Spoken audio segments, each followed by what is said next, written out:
हरिओम. भगवद्गीता बोध. योगदास श्री जय गणेश जोशी यांनी केलेले निरूपण. अध्याय 10. विभूती योग.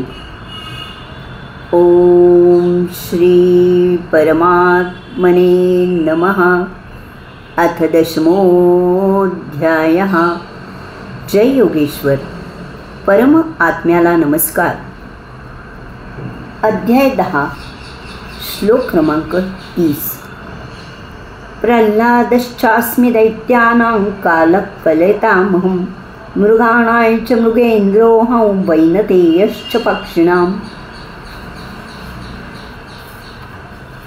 दैत्यांमध्ये मी प्रल्हाद आहे, तसेच गणनाकारात मी काल आहे.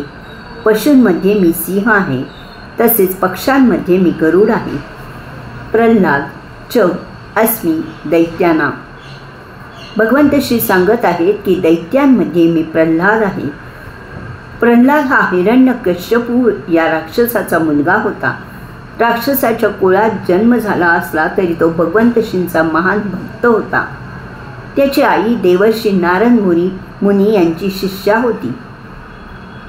त्यामुळे मातेच्या गर्भात असतानापासूनच प्रल्हादावर भावभक्तीचे संस्कार झाले होते. त्याचा जन्म झाला त्या काळात हिरण्यकश्यपू तप करण्यासाठी काही वर्षे अरण्यात गेला होता.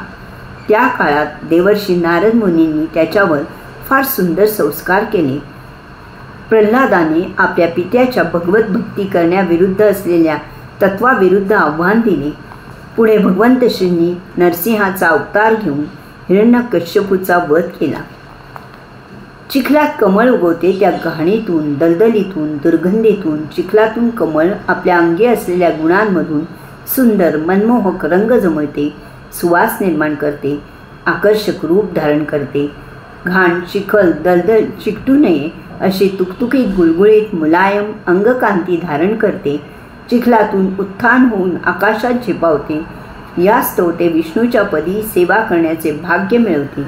कधीही कोणी परिस्थितीचा बाऊ करून, संधीचे कारण देऊन आपल्या अपयशावर, अकर्तृत्वावर, निष्क्रियतेवर, आळसावर पांघरून घालू नये. प्रतिकूल परिस्थितींपेक्षा अप्रतिकूल परिस्थितीत उत्थान घ्यायला जास्त जागा असते.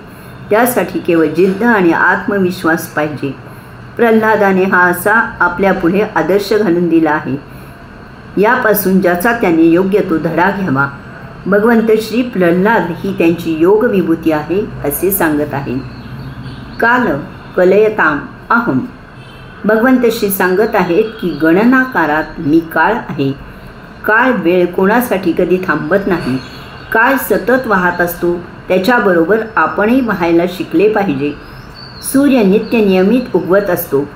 त्याचा उपयोग करायला आपण शिकले पाहिजे. तसेच काळ सारखा पुढे जात असतो. त्याचा सदुपयोग आपण करायला पाहिजे. विश्वासाठी काळ अनंत आहे, परंतु आपल्यासाठी तो एक क्षणभरच आहे. काळ मोजायला आपणच सुरुवात केली आहे. एकदा हाती आलेला क्षण फक्त एकच क्षण आपल्याजवळ असतो. तो आपल्या हाती टिकत नाही. त्याचा त्वरित त्या क्षणी उपयोग करावा लागतो. नाही तर तो क्षण आपल्या हातून निसटून कालोघात विरून जातो. पुन्हा तो आपल्याला सापडत नाही. परंतु जर काळाचा क्षण आपल्याला पकडता आला तर मात्र तो एकदा पकडलेला क्षण आपल्याजवळ कायम मुक्कामाला राहतो. तो आपला जीवनसोबती होतो. आपल्या स्मृतिपटलावर कोरला जातो. त्याचे सुंदर लेणे व्हावे असे वाटत असेल तर दर क्षणी ब्रह्माला अपेक्षित असे कृत्य आपल्या हातून घडेल याची क्षणोक्षणी काळजी घ्यावी. भगवंत श्री काळ ही त्यांची योग विभूती आहे असे सांगत आहेत. मृगाणां च मृगेंद्र अहम. भगवंत श्री सांगत आहेत की पशूंमध्ये मी सिंह आहे. पशूंमध्ये सिंह महाबलाढ्य, पराक्रमी, साहसी आहे. त्याच्याजवळ दीर्घकाळ लढण्याची क्षमता आणि लक्ष्यावर झेप टाकायची कुशलता आहे. तो पशूंचा राजा आहे. त्याची आयाळ मोठी विलोभनीय आहे. त्याची कृश आणि नाजूक कटी, सिंहकटी मनमोहक आहे. घारे डोळे आणि झुपकेदार शेपूट त्याच्या सौंदर्यात भर घालते. पुढे जाताना मधून मधून मागे अवलोकन, सिंहावलोकन करण्याची धूर्त वृत्ती आहे. त्याची गर्जना थरकाप करायला लावणारी आहे. त्याच्याजवळ स्वकष्टार्जित जीने जगायचा गुण आहे. भगवंत श्री सिंह ही त्यांची योग विभूती आहे असे सांगत आहेत. वैनतेय च पक्षिणा. भगवंत श्री सांगत आहेत की पक्षांमध्ये मी गरुड आहे. गरुड विनता आणि कश्यपाचा पुत्र आहे. तो पक्षांचा राजा आहे. गरुड महाकाय आहे. तो विष्णूचे वाहन आहे. तो उड्डाण करतो तेव्हा त्याच्या पंखामधून सामवेदाच्या ऋचा ऐकायला येतात. भगवंत श्री गरुड ही त्यांची योग विभूती आहे असे सांगत आहेत. हरिओम.